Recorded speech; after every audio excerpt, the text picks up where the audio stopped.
Good morning. How are you today? This is Jill here, and I have just printed up 15 books that I drew. It's God's verses, God's Word, Bible verses, but a little drawing. So I thought I'd read stories from John sketchbook. I'm finishing Nehemiah. Nehemiah is finished. Nehemiah sketchbook. Noah, and then I think I'm going to do Joshua and Judges, but it's kind of not as fun to focus on the Old Testament as the New Testament. So I thought I'd read the New Testament stories. And yesterday I read The Woman at the Well. And then next is John 4:46. So Jesus came again to Cana of Galilee, where he had turned water to wine. So I haven't read that.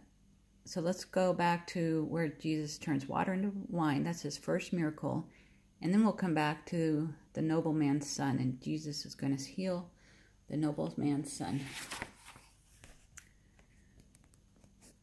So page 4 of John's sketchbook, Christ changes water to wine. So that's just a headline, a title. John 2, on the third day there was a wedding in Cana of Galilee, and the mother of Jesus was there. Now both Jesus and his disciples were invited to the wedding. Woohoo, there's a wedding. Something exciting about a marriage and a wedding. John 2:1. Mary, who is Jesus' mother, was there. Jesus and his disciples were invited.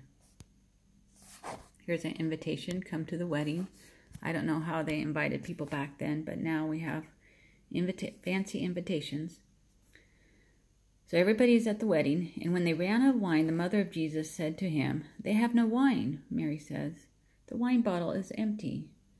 Jesus said to her, "Woman, what does your concern have to do with me? My hour has not yet come. It's not yet time for me. It's not time yet for me. I guess he means I haven't done any miracles.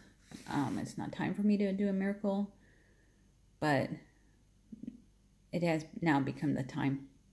His mother said to the servants, "Whatever he says to you, do it." So Mary says, "Do whatever Jesus said," and says, the way I do servants is like a waiter with a tray serving somebody. So let's turn to page 6.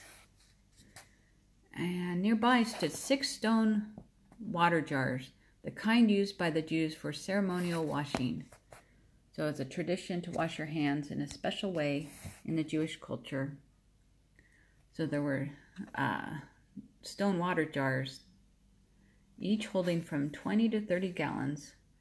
Jesus said, "Fill the jars with water." So they filled them to the brim.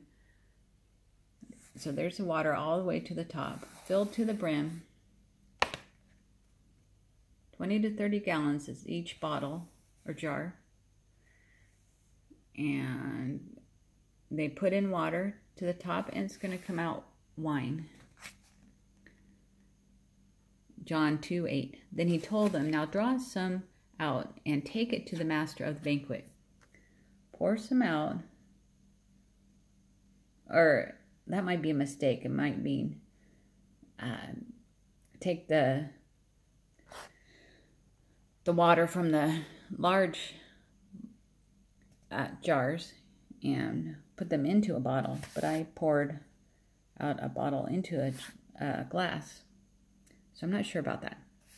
Then he told them, "Now draw some out into a jar or into a glass, I don't know, and take it to the master of the banquet." For the master of the banquet, here you are. Ta-dum! They did so, and the master of the banquet tasted the water that had been turned into wine. He did not know where the wine came from. So here's the master.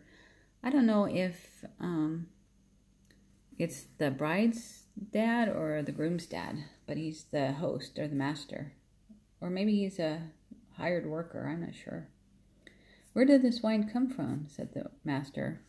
But the servants who had drawn the water knew. The servants knew.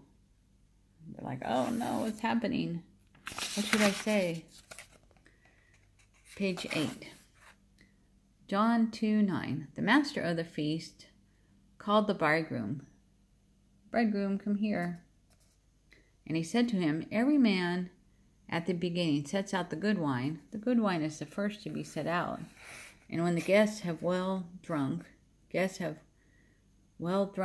everything, when the good wine is first, then the lowly inferior wine is set out afterwards.